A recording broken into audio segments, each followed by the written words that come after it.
What's up, guys? Welcome to The Casuals presented by MF Media. You're probably staring at the screen going, where's Carson? Due to some scheduling conflicts, definitely wanted to be able to put out an episode, doing a little Super Bowl preview, and Carson is not available right now. So had to bring on the main man, Steiny, to be able to bring it into us. I'm not embarrassed to say I was the second option. That's fine though. Not a second option. We were bringing you on anyway. At this point, we're just doing it. We're just doing it by ourselves. No Carson involved, which means we don't have to hear him, kissing Matt Stafford's ass the entire time. Obscure references to the Lions and how they're somehow relevant in the Super Bowl. He's gonna be pissed when he hears this. I can't wait. So, the normal schedule is news, and then we roll into the content of the episode. This week, we're just gonna roll right into the content. We'll cover a bunch of the news. The lockout, the Olympics, trade deadline from the NBA, all that stuff's going to be covered next week, earlier in the week when me and Carson get back to recording. So let's go ahead and jump right into it. NFL coaching hires. I'm doing this alphabetically. I'm not doing this by choice. The Bears hired Matt Eberflus, the former Colts defensive coordinator. Would you like to start, Mike? Yeah, why not? I'll start with this. George McCaskey should have to go by a different name. He should have to go by, I don't know. My dad's was like Charles or Dave or just something basic. He should have to go by something other than George. You shouldn't be allowed to carry your grandfather or great-grandfather, one of the two. You shouldn't be able to carry George Halas's name, be his namesake, and do the things that you're doing as chairman. Whoa. The GM hire, amazing. I love the GM hire. GM hire was awesome. Ryan Poles or something like that. Mm-hmm. Amazing. Eberflus, dude, come on. We're doing the same thing over and over. Definition of insanity. Doing the same thing over and over and expecting different results. Well, I just don't understand how you get a head coach that has zero offensive background when you have a first-round pick, second-year quarterback next year that is a ton of talent, clearly has a lot of upside, but is probably lacking the experience around him, whether it's, a backup quarterback, experienced offensive lineman, a head coach or a coordinator that has been around the league before. He can help him make that next step to being an NFL quarterback. Which I will say I'm happy about the hire of, I did not write his name down, the Packers quarterback coach. I'm happy about that hire as our OC because he's going to be a huge help in that development process. But I totally agree with you. Like, why are we going defense here?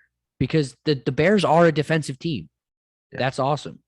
But you could hand any DC in the country. I mean, you could hand me the clipboard and say, hey, you're the defensive coordinator. And I'm going to be able to still put us in the top 10 every year because that defense alone can run off talent alone. Like, it can do its own thing. They know what to do. There's so much of a veteran presence on that defense. We needed to hire guys that I'm going to name later on. We needed to hire Dabble. We needed to hire McDaniels. We needed to hire Flores. We needed to hire somebody that's offensively minded to an extent, or to at least some extent. We needed to hire somebody like that, and we didn't. We failed.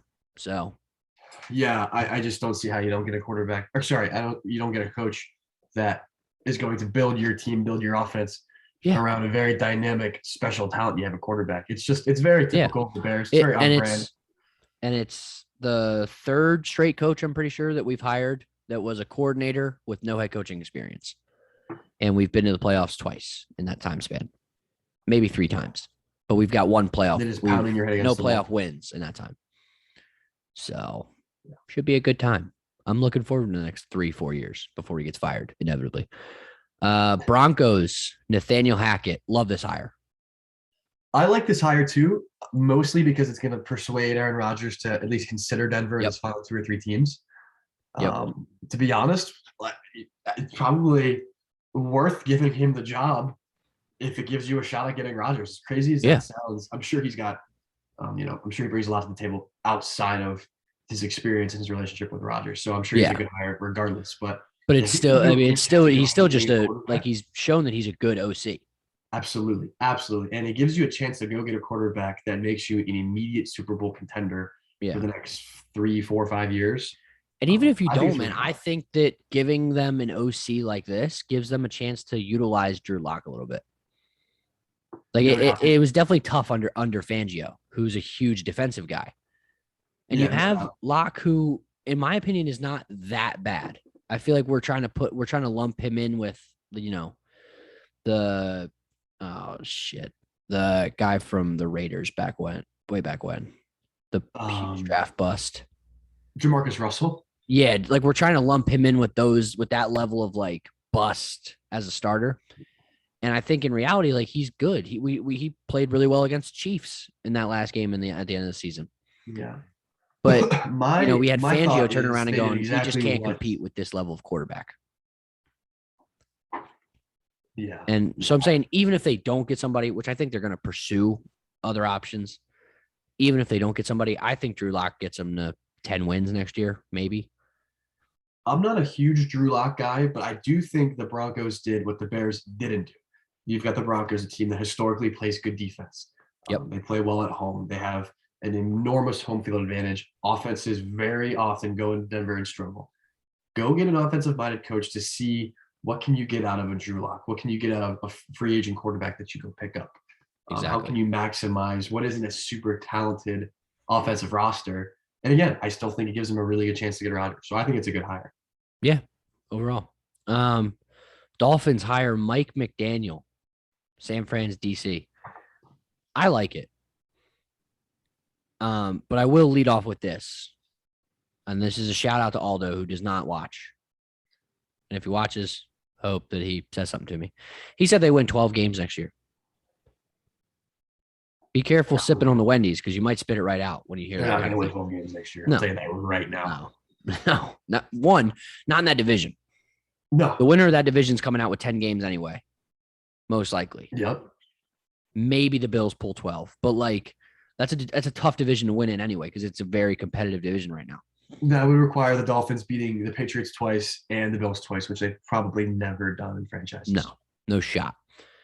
And this is good for them to an extent because they still probably needed to go the offensive coordinator route or a quarterback's coach route where they could hire somebody that could help Tua a little more. Like they've had a good defense for the last couple of years. We're repeating the same narrative of what these shitty teams that are losing that had to fire their head coaches are doing over and over and over again. And the Broncos might have found a fix, but the Bears and Dolphins both didn't find that fix. They have decent young quarterback talent that they can make something happen with if they start shaping their offense a little bit better with good defenses behind them. But instead, they're hiring DCs.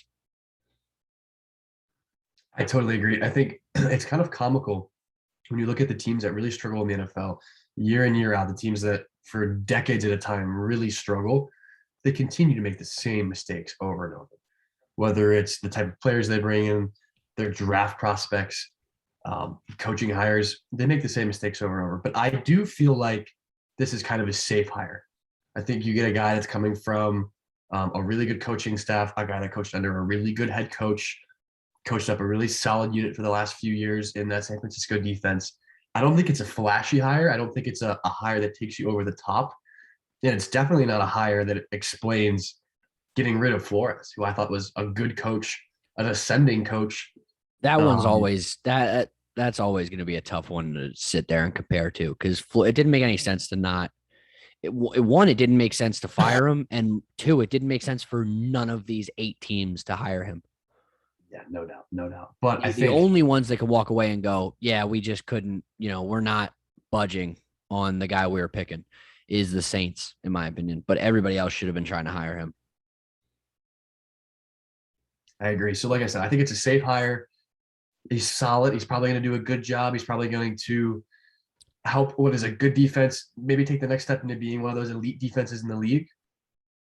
But I just don't think it's the splash hire they kind of needed to get after getting rid of Flores. Yeah. But it sounds like the more and more that we hear, that's a really toxic front office.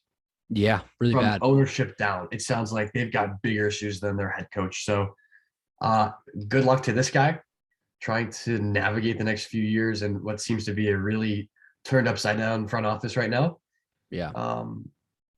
And I With think the he's in trouble lawsuit because I right don't there think he was a too. good I mean, there's quarterback. definitely a lot of issues. I thought the other thing that was funny about this is like Mike McDaniel looks like the whitest guy on the planet and talks like him too in his press conferences.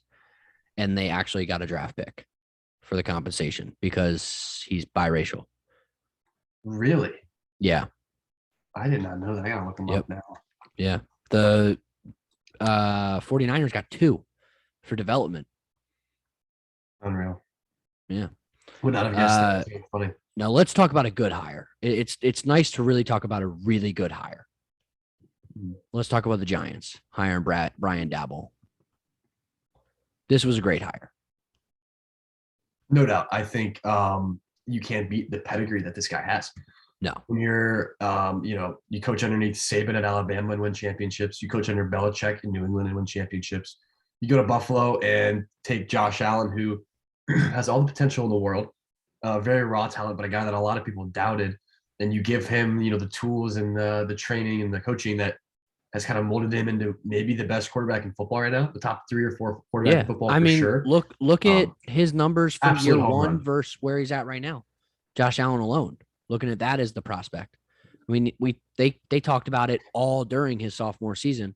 Was that his first year he was sitting there and he's like 55% completion rate, like no accuracy whatsoever. All he had was a cannon. And then he turned around the next year and he's like 68% completion rate, firing balls in the, tight spaces, making plays. Like he learned how to teach Josh Allen. He learned how to use Josh Allen. No doubt. And that's why that team was so successful. You look at a lot of guys that get that, gunslinger or raw talent tag out of college, a guy like Josh Allen, a guy like Big Ben. And you look at so many of them don't pan out. They turn out to not have the accuracy you need, maybe the smarts you need to play in the NFL. But every now and then one of them hits. Josh Allen comes in with a huge arm, seems to be able to, handle himself on the field, manage the game. Obviously, accuracy is a huge issue. When a guy like that pans out and quickly develops into the player you're hoping he was, there's usually a great coach behind it, a great coach that taught him the ropes of being an NFL quarterback quickly. So I think he checks all the boxes. I'm going to be really curious to see. I think they've said they're committed to Daniel Jones. I think so. And I think that's a good move. I think you at least give him, 2 more years, especially with Dabble at the helm, and see what happens. I would be really curious to see what he does with Daniel Jones. Can he turn him around? Mostly turn him around because I think Daniel Jones has talent to play in the league. Can he help polish Daniel Jones just like Josh Allen and help him eliminate some of those things, keeping him from being successful in the NFL right now? Yeah, I mean, there's a lot of similarities there too. Is probably not the same arm caliber, but definitely, I mean, if you help build his IQ a little bit, he's got the same mobility as Josh Allen. We've seen that he's broken off plenty of runs the last year or two. I mean, you can pretty much run a very similar offense to what you did in Buffalo. So I'm interested. Yeah. And we're right back to terrible hires. Yeah. Let's go to the Jaguars. Doug Peterson. I just never thought this man would work in the NFL again. I think this is tough because I don't think it's a bad hire. Here's my thing. Good hire. I think it's just a lazy hire. Go ahead. He gets a ton of credit for Wentz. Yes. He gets a ton of credit for Wentz and Foles to that same regard. The coaching staff that they had, the quarterback's coach and the OC that they had at the time, was the reason for that development in the quarterback room. As soon as both of them left for better jobs because they did so well at developing Carson Wentz and Nick Foles, as soon as both of them left, Carson Wentz collapsed, Nick Foles left, and the whole offense collapsed. No doubt. So are we giving too much credit to Doug Peterson? 100%. No doubt. I think Doug Peterson's a guy where if you look back on that Super Bowl team, can't take any credit away from him. Can't take any credit away from him being a part in Carson Wentz having an MVP type season. Can't take anything away from him managing a quarterback carousel for a few years with Foltz and Wentz. Is he injured? Is he not? And the guy won a Super Bowl. Not many coaches can say that they've won a Super Bowl. No, yeah. For sure. I just feel like his time in the league is come and gone.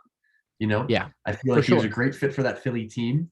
I don't think he's the fit for a struggling franchise with a young quarterback trying to start things from scratch. I think he was a great fit 100%. at the I'm time. totally in agreement with you there. And it's not a rip on him. If he was a guy that got I don't want to use New Orleans as an example because they're not the team they were a few years ago. But if you had a team out there, a successful playoff caliber team, looking for a really good coordinator or looking for a head coach, I don't think he's a bad guy to bring into a successful team like that. Yeah. I don't see him as the guy to bring a franchise from the ashes like a Yeah. Brian Dabble. Yeah. Like, I just don't see Doug Peterson elevating this team to where they need to be, even in the next 3-4 years. A guy who will elevate this team is Josh McDaniels with the Raiders. I think it's a great hire. I think it's a pretty good hire. I think you've got a team that's trying to get the most out of Derek Carr for, what probably are going to be his few prime years here in the next 3, 4, 5 years. I think he's kind of entered that middle career tier where he's not a young guy anymore. He's kind of he's been around. He's been around the league a few times now. A couple playoff appearances under his belt, a couple really good seasons under his belt. I feel like if he's going to be a quarterback that wins a Super Bowl or makes a push as an elite quarterback, he's got to do it in the next few years. Yeah, I think he's a vet, but he's not an old guy. Exactly. He's entering those prime years, and I think he's a really good guy to bring in. I think you got a guy that's got experience being a head coach, and it didn't go well his first time. Yeah, I'm sure that in the 5 or 6 years, or more like 10 years since then, under Belichick, I'm sure he's had plenty of time to think about what's gone wrong and how he would fix it. Oh yeah. And the Raiders have a really good plan in place. And they pick up one more receiver to replace Ruggs, or even just kind of bring the overall 3 as a group together with hopefully Brian Edwards bounces back from a bad year and Hunter Renfrow for 1,000 yards this year. You bring in a guy who can be in your main receiver slot and run the same kind of plays that Ruggs did, then you're looking at you're really looking at a pretty high caliber offense. Josh Jacobs was starting to show signs of life in those last couple of games down the stretch and then in the playoffs. Kenyon Drake's really good. He's still there, right? That's where he went? Kenyon Drake? Yeah. Okay, yeah. I mean, their defense is decent, maybe a little above average. Yeah. And I think the biggest thing is people just sleep on Derek Carr. I think Derek Carr is extremely underrated. I think he's a pretty good quarterback. I definitely put him, I think another thing. If I had to divide the league into like 4 groups, right? the elite best quarterbacks, and that doesn't mean that all of them are elite, but all of them fit into that category, get into that tier. I think Derek Carr is that 8th man in that first tier. I think he's a very good quarterback. Another thing that jumps out to me, though, is Josh McDaniels has had a lot of opportunities the last few years to go be head coach in this league. Yeah. And I think when you got a guy like that that's been a big name for 3-4 years, off season in, off season out, when they finally choose a team, when he finally chose the Raiders, something tells me that there's something he sees that makes it the right fit. It's not like he jumped at the first opportunity he had. I'm sure he's turned down a lot of great opportunities the last few years. He sees something either in that offensive scheme or with Derek Carr or with the roster they have. I think when you have a guy that's got the options McDaniels has had for the last few years, when they usually, when they finally make that decision to jump to a head coaching role or make a change, they usually really like the makeup of what they're going into. And I think that the Raiders are going to be a perennial playoff team for the next few years. Yeah, 100%. Saints just promote Dennis Allen. He's been their DC for what, 7 years, 8 years, somewhere around there, a good amount of time. And they just promoted him with Peyton leaving. And I think, there's not much to say about the hire. I think they're going to be the same team for the next couple of years as they were before. I think a healthy Jameis puts them in a way better spot, and not having to play Tom Brady twice a year puts them in a really good spot. I think they're in that weird category where you're not an elite Super Bowl contender and you're not a team that's totally rebuilding and, addressing major holes in your roster. Yeah. Not totally out of it either. Like, they're not the guys that we're listing off. We're not putting them in the same category as the Rams, the Chiefs, the Bills. We're not putting them in this category of like, these guys could definitely win the Super Bowl this year. Yeah. We're putting them in that in my eyes, I'm putting them in that category of like, they could do it. Kind of right where Cincy was this year is like, I don't think so, but Yeah. if they did, I wouldn't be like, oh wow, how the hell did that happen? You know what I mean? Right. You're in that funny spot where you're probably not a contender to where you have your head coach, you have your coordinators, you have everything in line. You're also not a team that's rebuilding, which to me, bringing, a defensive coordinator up, it makes great sense. I don't Yeah. think they're a team that needs to go out and make an outside hire and try to change things up a whole lot. When you have a team that's pretty successful, they're probably the best team to make a head coaching change in recent memory. I can't remember the last time that a team that was as good as the Saints have been the last few years have made a Yeah. coaching change. So why not keep it in-house? This strikes me as one of those situations where a defensive coordinator is going to step up and run the team exactly like Sean Payton did. Yeah. I I mean, don't they, think he's they going missed to the playoffs by what, one game? Or one did they game make in it? the season. They were riddled with injuries. Yeah. I mean, you lost your quarterback week 2. You had to put a running back in there at quarterback. Yeah. Who So got I hurt down the expect him to stretch. just step in and basically just take what Sean Payton's put in place and run with it. Yeah. So there was one person who was able to elevate themselves from the college level to the NFL level this year. And it wasn't Jim Harbaugh. Instead, it was Lovie Smith, the former Bears head coach, the Illinois head coach who got hired by the Texans. Lovie Smith. I love this man. I think we never should have fired him. I think he's great. I'm interested to see what he does with Davis Mills, who I think is pretty good. I think Lovie Smith was a great coach in Chicago. Lovie Smith got to a Super Bowl. Again, just like we said, Doug Peterson won a Super Bowl. There's not a lot of coaches that can say they've been to a Super Bowl. He got to a Super Bowl. Had a great run in Chicago. I think he's a great football coach, great football mind. But this looks like a struggling franchise, a struggling team trying to pick a head coach that won't embarrass them for the next 3 years while they figure their shit out. That's fair. That's fair. I see this as a hire where we're not going to be the Yeah. Giants with Joe Judge and we're running QB sneaks on our own 3 at 4th and 20. We're not going to be one of these teams making disastrous coordinator hires, making disastrous in-game decisions. To me, this feels like we're going to bring a coach in that has had a lot of experience being a head coach, both at the high levels of college and the NFL. He's going to at least keep us respectable and at least resemble an NFL football team while we try to figure out, is Davis Mills our guy? What do we want to do with these some draft picks that we've stocked up? I think he's just kind of a placeholder, but he's not a bad placeholder to have. Yeah. It also might be a little bit of a sign that maybe Deshaun decides he wants to play if he's allowed to. I wouldn't surprise me at all. Not at all. I think you get a new head coach in there, might change the attitude from Deshaun, might change the entire makeup of what next year's team's going to look like. Wouldn't surprise me. Yeah.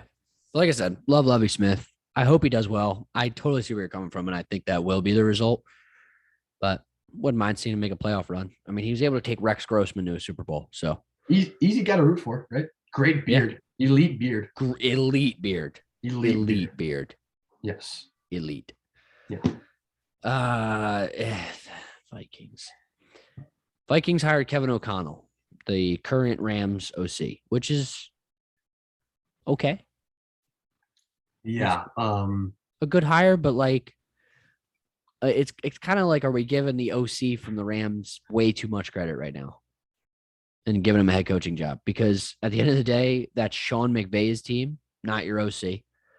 And there's a shit ton of weapons over there. You know what I mean? Like, it's real easy to draw up offenses that work around the guy who just won the triple threat, OBJ, Robert Woods at one point. Mm-hmm.